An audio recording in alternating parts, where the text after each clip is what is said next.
হ্যাকারের নিয়ন্ত্রণে বাংলাদেশ জামায়াত ইসলামীর আমির ডাক্তার শফিকুর রহমানের এক্স অ্যাকাউন্ট। সাইবার হামলার মাধ্যমে জামায়াতের আমিরের নামে প্রচার করা হয়েছে মিথ্যা বক্তব্য। একই সাথে সাইবার হামলার শিকার হয়েছে দলের আরও কয়েকজন জ্যেষ্ঠ নেতার সামাজিক যোগাযোগ মাধ্যম অ্যাকাউন্ট। গভীর রাতে বিবৃতি দিয়ে এমনটাই দাবি করেছে জামায়াত ইসলামী। কি বুকে বাংলাদেশ আর হাতে বিদেশি? এই যে হোয়াইট প্লাস প্রো সেনসিটিভ স্কয়ারের।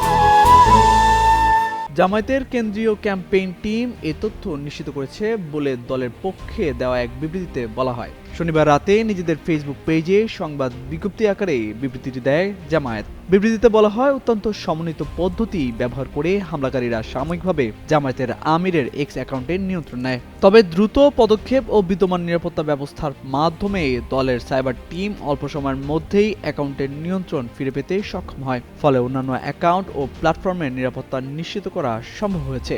বিবৃতিতে বলা হয়, এই স্বল্প সময়ের মধ্যে একটি অনাকাঙ্ক্ষিত পোস্ট প্রকাশিত হয়। পোস্টে জামায়াতের আমিরের নামে মিথ্যা বক্তব্য প্রচার করা হয়েছে। তাই স্পষ্টভাবে জানাচ্ছে, এই পোস্ট বা কন্টেন্ট জামায়াতের আমিরের কোনো বক্তব্য, মতামত বা অবস্থানকে প্রতিফলিত করে না। ভুয়া খবর, জাল উদ্ধৃতি ও বিভ্রান্তিকর তথ্যের বিষয়ে সবাইকে সতর্ক করা হয় ওই বিবৃতিতে।